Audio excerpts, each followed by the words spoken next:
Hello, this is Mike Smith. Welcome back to another Maya tutorial. This time we're going to explore constraints for animation. Now, if you have a master object and you want other objects to actually react with that one, we can use a constraint in different ways.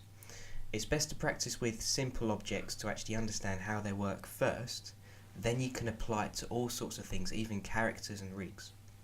So first of all, change your menu set to animation, and if you have a look at the top right of the screen, you have a menu up here called constrain.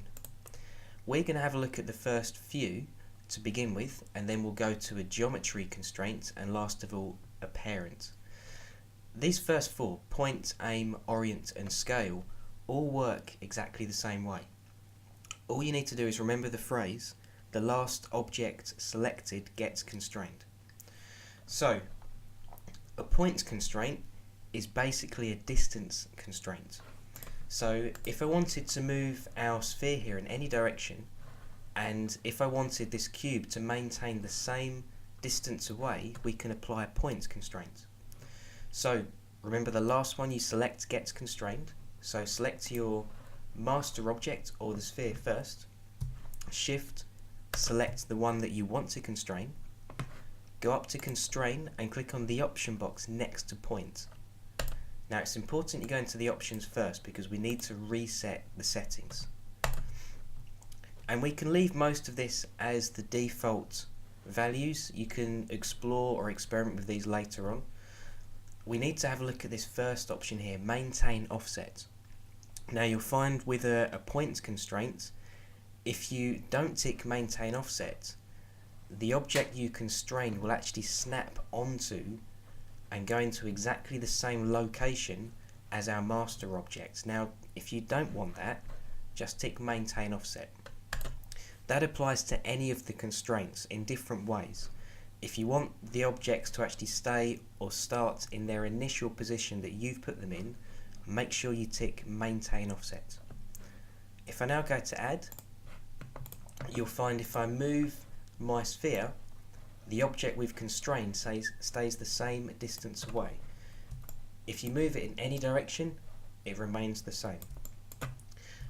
With a point constraint, it's not affected by rotational values, or even if you scale the object, it is just the translation. Now, if we try moving the object that we constrained, you'll find you can move it freely anywhere you like, but as soon as you move the master object, it snaps back to where we first constrained it. Okay, so you can put that anywhere you like, but as soon as you move that master object, it goes back to its initial position where we first constrained it. You can't actually adjust that once you've constrained it. And if we have a look at our outliner, if we have a look in there, go to Window, Outliner, you'll actually see that if we select our constrained object, we have a plus to the left of that. If we maximize that, you can actually see your constraint. You can retitle it if you want to, like any other object or any other item in your outliner, just by double clicking, and then you can retitle that to anything you like. And here we can actually delete the constraint. Just select it and then backspace, and then we can start again. We can put some different ones in. So now let's have a look at the next one. Let's have a look at an aim constraint. And for an aim constraint, I'm going to use this object up the top here, and I want this to actually follow and always face or always aim at our sphere here. So when I move that around, I want this to actually rotate and always point or always face at it. So remember, the last one you select is the one that gets constrained. So select your master object first, shift, select the one that you want to constrain, go back up to constrain, go to the options next to aim, and again be sure to reset the settings. And like I said earlier, maintain offset needs to be ticked, otherwise you'll find the object that you want to constrain might move around, it might rotate back to its initial position. So now click on add, And if I now move my master object, you'll see that will always actually face this way. It doesn't change the location, it's not a point constraint, it just changes where it's actually aiming.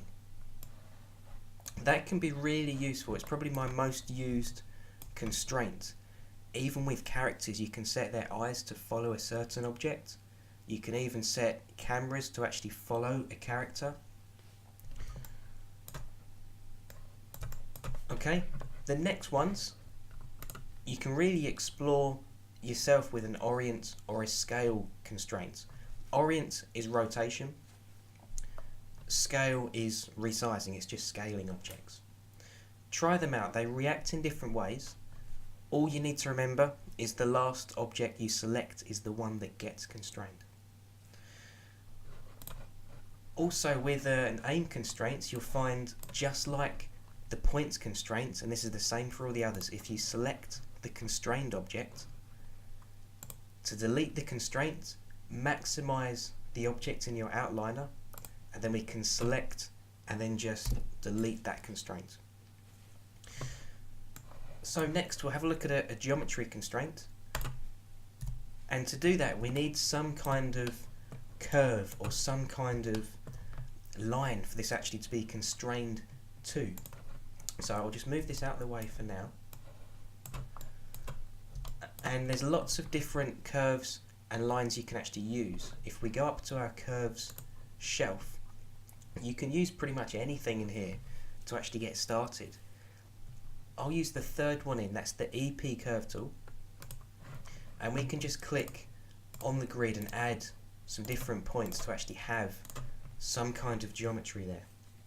Press enter and you have this curve that you can either move or you can adjust by right clicking, go to control vertex, and then you can adjust these different points.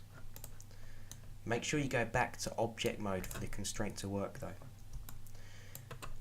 And now if I want to constrain my sphere here, my object, onto this, remember it's the last one you select that gets constrained.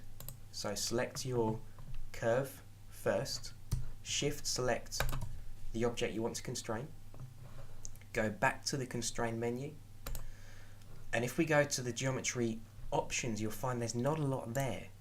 There's only one attribute, which is your weight. The default value is 1, so by all means experiment later on, but try leaving it on 1 to begin with.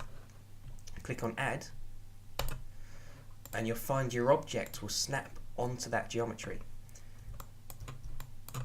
Make sure you deselect everything first, otherwise if both are selected and you try and move it, everything just moves together. So deselect everything, select the object you just constrained, and try moving that. You'll see it will actually be constrained to that curve. You can't move it anywhere else. We can't move that in any direction, and we can't actually move it beyond the geometry, so it's quite good to restrict the movement of something. If you've tried out motion paths for animation before, it's very similar to a motion path but minus the keyframes. So you have to manually put keyframes in here if you want to. And you'll find at this point you can actually try adding other constraints as well.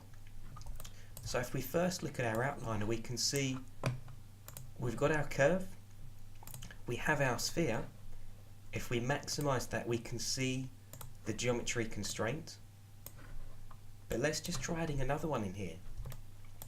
If I create another object,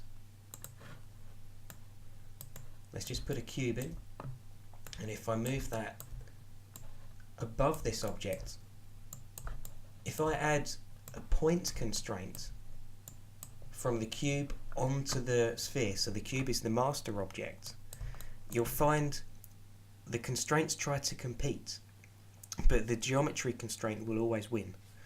So let's try that. Select the cube first, shift select the one that you want to constrain, go up to constrain, we'll give it a point constraint, so go to your options, maintain offset is ticked, click on add. Now you'll find, before we move anything, if we have a look at our sphere, in the outliner you have two different constraints within that. You have your geometry constraint and the point constraint. So if we try and move our cube now, the point constraint will try to keep the same distance away, but it is still bound by this geometry constraint. So try it out, try moving this, and you'll see it will follow to a certain extent, but then when you get to the edge, it can't go any further. So it does have some restrictions, and you'll see if I move this around, as I move that, it's still trying to stay the same distance away, but it has to stay on that path. So you can use this for all sorts of things. You can use it for any kind of mechanical invention.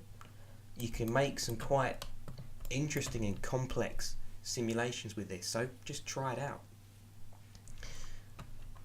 Lastly, I'll show you parent constraints and parenting. There's two different things that a lot of people get confused by. So I'll show you a parent constraint first of all. Let's just make another couple of simple objects. Now if we try a parent constraint onto our cube, so I'll select the master object first, shift select the one that you want to constrain, go back up to constrain and try parent. So options, make sure it says maintain offset, reset the settings if you're unsure. Now I know these have already been previously reset, but if you're on a shared machine, always go to edit, reset settings. Click on add, and you'll find a parent constraint is a combination of the other ones. So if we try moving our master object, it has a point constraint, so we can see that working. If you move your constrained object and then try moving your master object again, it reacts exactly the same as a point constraint. But now if we rotate it, everything rotates around this object's axis. It's almost like a group there. If we try rotating our constrained object and then you rotate your master one, you can see it snaps back. So if I upset the rotation on this and then rotate my master object, as soon as I move that, it snaps back, but it still follows this axis. If we try and scale it, this one's quite interesting because it won't scale both, but it does affect the distance. If we try and scale the object that was constrained, and then we scale the master object, it doesn't actually snap back to its original. So a parent constraint can be quite confusing. You'll need to really try it out and explore it to see what it does. I don't use it very often. I prefer a different method, and that one's called parenting. Now if I just reset my objects, I'll also delete my parent constraint from my outliner. So now there's no constraint on either one of these. If we have a look at the constraint menu, you have a parent constraint, but when I talk about parenting, that is actually up here in our edit menu. You have parent at the bottom. Now the other method is, if you remember the phrase child parent P. So select your child first, shift select your parent or the master object, and then press P on your keyboard. And you'll find this method, the parent is always in charge, but the child can still move around on its own to a certain extent. You'll also notice in the outliner, we now can't see our child component, the child object. We have to actually maximize the parent object, and you can see the child one is inside that. It's very similar to a group. So if we now try moving the parent, we can see it's like a point constraint. However, if we now try moving the child component, if we now move the parent, it doesn't snap back. You actually have full control over both, but as soon as you move the parent, both objects must follow. Very similar for rotation. If we rotate the parent, it rotates around the parent's axis. However, if you do rotate the child component, when you then re-rotate the parent, it still rotates around the parent's axis, but the child maintains its new position that you just set. Exactly the same with scaling. If we scale the parent, both scales, just like a group. If you scale the child, if you then rescale the parent, it doesn't snap back. So, parenting, you've got full control. Just remember the phrase child, parents, P. You can also add more child components within this parent as well. So if I make a new object, exactly the same process, select the child, shift, select the parent, then press P. And if we now have a look at our outliner, you can see within the parent, there's these two child objects. So always have your outliner open. Change the names of these if you need to as well. And just use this as a guide so you know which ones have been parented. You can unparent by going back up to edit, and you have unparent at the bottom. It's quite a useful thing to learn to master, so practice it with some simple objects first. Try it on some more complex animations then as well. Make some notes on what you do, screenshot your progress, and just remember the two phrases, child, parent, P, and then for constraints, the last one selected gets constraint.